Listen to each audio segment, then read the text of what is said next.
Welcome to Avalon State of the Arts, where we explore different components and dimensions of our school, Avalon School of the Arts, and its music counterpart, the Avalon Music Academy of Holland. We're your hosts, Rich and Marie, and we look forward to sharing interesting topics about our school in a fun, easy-to-listen-to format. Because my mom, who founded our school, taught me, if you're not having fun with this, then you're not doing it right. Well, hello, Avalonians. Greetings and salutations. I hope everyone has had a fantastic week. It certainly was a big week for us here at the studio. As you may have heard, we won the Community Choice Awards again for the 9th year in a row, which of course means one thing. Taco Celebration Week was last week, and it was a huge success. Our school consumed over 600 tacos. How could it not be? And now, just as Superman turns back into Clark Kent, the Avalon Taco Lounge can go back to being the mild-mannered Avalon Study Lounge. Thanks to all who voted, thanks to all who participated, and thanks to all of our amazing students, families, teachers, and staff. So speaking of teachers, Teacher Appreciation Week is upon us. We sent home flyers last week, and we're also going to be emailing everyone Monday morning on how you can help us honor and appreciate them. So all students and families, check your email for details on that. In local news, of course, Tulip Time is upon us. For those not familiar with Holland, it's our festival to commemorate our area's Dutch heritage. It's an 8-day festival. It's been going on for 94 years. We have over 100 varieties of tulips planted and over 6 million tulips in the area. And there will be over 600,000 people converging on Holland in the next 8 days. So I guess that means, yes, leave a little extra drive time. So you're going to want to stay east. I think that's the biggest general direction I can give everyone. Everything is, all the action is downtown. So stay east. US 31 is a good option. However, it does get backed up from time to time. You may have noticed there's also some construction there on Chicago Drive, and Waverly is tough to get through also. So I'm actually going to be trying out a new way to get here, which is coming up kind of through Zeeland and then coming down Paw Paw, which triangulates to the southwest. So we'll see how that goes. I think the main idea is to leave extra drive time so that way you're not stressed out about getting here and being late. For today, we're going to do something music related because this is the time of the year we get a lot of inquiries from new students who want to get involved in music and aren't exactly sure where to start or what instrument to get. So this is going to be a segment on choosing an instrument and then getting the right instrument and where to go to get it. So Marie is going to be interviewing me all about that. Thanks again for listening, and here we go.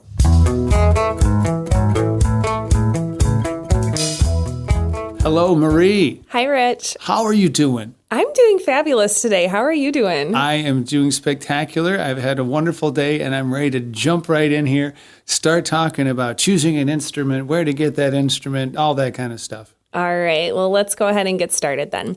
Why don't you start by telling everybody your experience with teaching music? So a lot of people know me around here as the director and the owner of the school, but actually my background is in teaching, and I've been teaching for 25 years. I teach guitar, electric and acoustic, piano, ukulele, bass, drums, voice, and I've even been known to sub on violin and cello.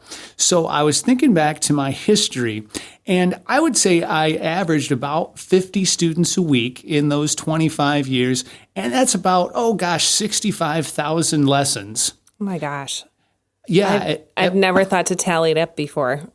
At my highest, I was doing 84 students a week. Yikes. And then just because of all of the other things that I need to do around here, I'm kind of tapering that off and only teaching a couple of days a week. I still keep my hand in that because I love it. It's just there's a lot of things going on around here. So I feel that I'm an authority on the topic just because you've probably heard that saying that it takes 10,000 repetitions to become an expert in the field. And I'm about 6.5 times there. Yeah, so I've been asked these questions a lot, and I really enjoy talking about it. Okay, well, let's talk about it. When a parent is getting ready to sign their child up for music lessons, what instrument should a child start with? So there's a lot of factors that go into it. And the follow-up question that I like to ask is there an instrument the child gravitates to, something they like, something they think is really cool? Because basically, if the child enjoys the instrument, they're going to play it more, they're going to get better at it, and then that snowball starts rolling down the hill. That's great. And then once they've made a decision on the instrument they would like to take lessons on, where should the parents go to find that instrument for their child? I always like to say go local first, wherever that is you're from. In our case, it's Holland. And there's two main music stores. Rit Music is a wonderful music store. I've known the owner there for, nearly 35, 40 years. His name's Randy. He's a great guy. And that would be for, things like guitars, drums, ukuleles, amps, basses, that kind of stuff. For more traditional things, Meyer Music over on Lakewood is a great spot for violins, cellos, stringed instruments, pianos, that kind of a thing. If you would like to check online, I've had good success with musiciansfriend.com. I like to caution people to not just go with something like Amazon and look for the cheapest prices, because there are instruments out there that are good starting instruments that don't cost any more than the cheap instruments. It's just kind of knowing what to look for. Absolutely. And buying online can be tricky anyway. I think we're kind of in an Amazon culture where it's just easy to get things quickly, but that's not necessarily going to give you the best quality that you're looking for. Exactly. Yeah. And the quality of the instrument will affect the child's ability to be successful. It affects the enjoyment. It affects the playability. So you want to have something that is, it stays in tune. It's able to be played, like those sorts of basic things. Yeah, certainly. So the piano is a very popular instrument, and a lot of people say that that's the best instrument to start on. Is that true? That's a multi-layered question, I guess you could say, and there's a lot to it. So the piano is kind of thought of as the cornerstone of music. It does provide a big overview on music. You got the bass clef, you got the treble clef, you have a huge range. But that's not to say that you couldn't start with something else, guitar or ukulele, and get a lot of those same fundamentals. And I think in that regard, it kind of it matters what the child is interested in. Mm-hmm. Now, I think that the one caveat on that is that sometimes in local schools, if you want to play drums, they make you start on piano first. And I think that there's a couple layers to that too. For one thing, the piano gives you a good overview of rhythms. One of the instruments they start drums on is bells, and bells look graphically like a piano keyboard, so sure. Having that piano background helps.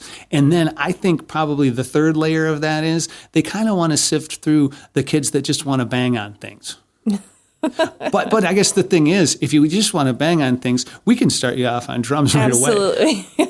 For sure. So yes, the piano's great, but that's not to say that another instrument would work if the child's excited about that. Absolutely. And so what are the recommended ages to start different instruments? So I guess that kind of goes back a little bit to my thoughts on the piano. The younger ones, 5-year-olds. The piano is good just because of the fact of its interface, where small fingers can touch down on those keys without discomfort. When you're talking about that age with maybe like a guitar, for one thing, a guitar's bigger, but also you're holding your finger down on a steel string. And to someone that young, it can be uncomfortable. So as far as piano goes, we're thinking 5 to 6 years old. And same thing for drums. Drums, we've actually had students start as early as 3, just with basic rhythm stuff. And that's worked out great. Now, as moving on, for ukulele, 6 to 7 is probably a good time frame, just because that way their fingers are a little more developed, and a lot of them will do ukulele for a year or two, and then as they get older, they'll move to the guitar.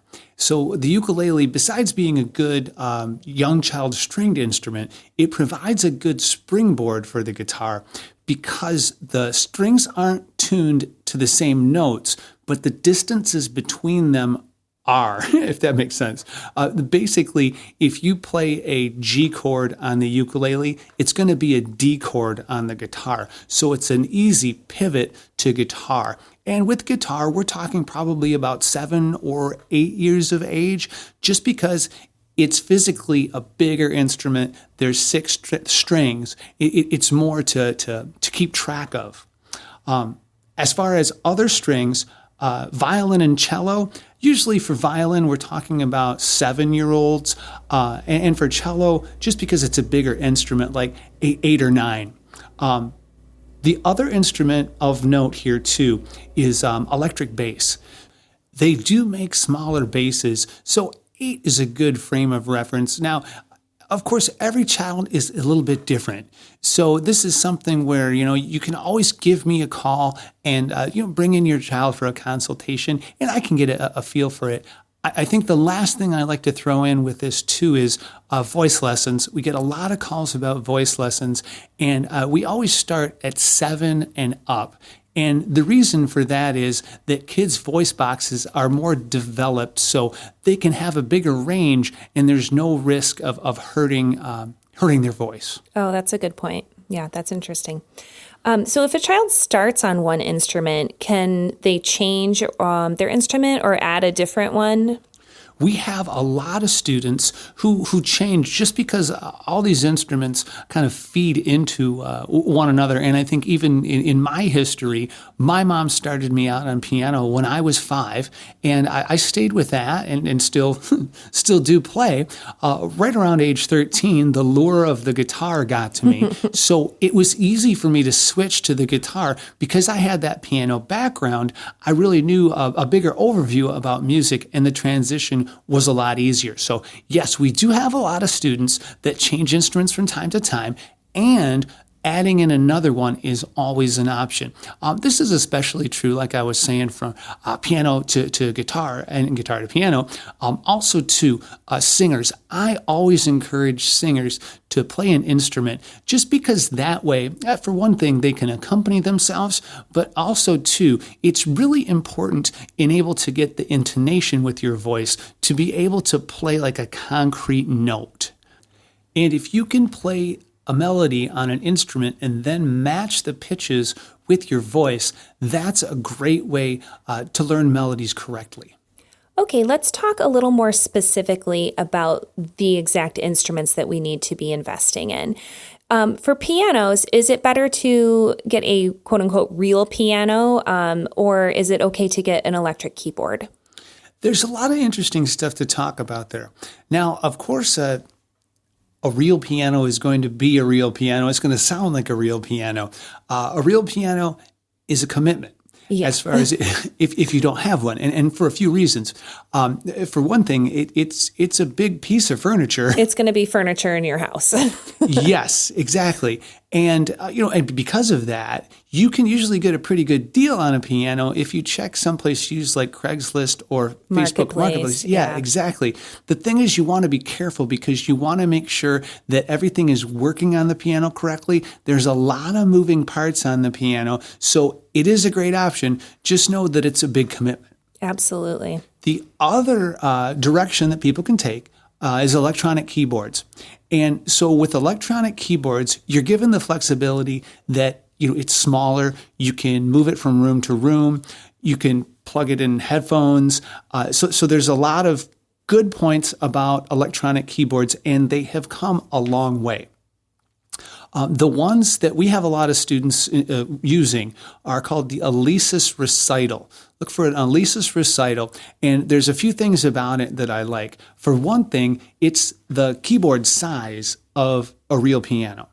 So if you look at some of the ones you'll see online that just have like a few octaves of the scale, the thing there is, it's important for the child to visualize the whole piano keyboard so they know the range, and that way they can define where middle C is. Mm-hmm. So this Alesis Recital has the full-size keyboard. Also, the other main feature about it is that the keys are semi-weighted, and that's a term that you'll hear often in talking about electronic keyboards. And what it means is that in a real acoustic piano, the interface where you push down on the key, it has a hammer, that hits the strings. The semi-weighted keys mimic that weight of the hammer. amount of pressure that you need to. Exactly. Yeah. And the thing about that too is that it's in a good price point. It's just over $200. Oh, wow. So it's a good entry level instrument. We have a lot of students using them with success. How do you spell Alesis? Alesis. Okay. So if people wanted to look that up, they could look that up. Yes. Okay. And I remember you saying that you had some students that were traveling and they took their electronic keyboards with them and played them for Zoom lessons in the summertime on boats and in RVs. And I just think that's a really neat option then too, if you're taking your instrument with you. Yeah, the portability of an electronic keyboard is a big plus. Wonderful. And then as for guitar, is it better to have a student start on acoustic or electric guitar? So the world of guitar is vast, and therefore there's some things to consider. If you go with an acoustic guitar, and maybe this gets back to where some kids are just sold on an electric, and that would be something that I would then recommend because they're gonna go with it. If you start on an acoustic, the acoustic guitar is the only thing you're going to need. You don't need electricity. You don't need an amplifier. It's just one and done sort of a situation. In that regard, for the younger kids, we have a lot of them playing Luna, Luna, 3/4 size guitars. They're well built. They come with a carrying bag, and that's a good one to get going with. As far as an electric guitar, well, there is, like I said, the lure of the power of an electric guitar cannot be denied.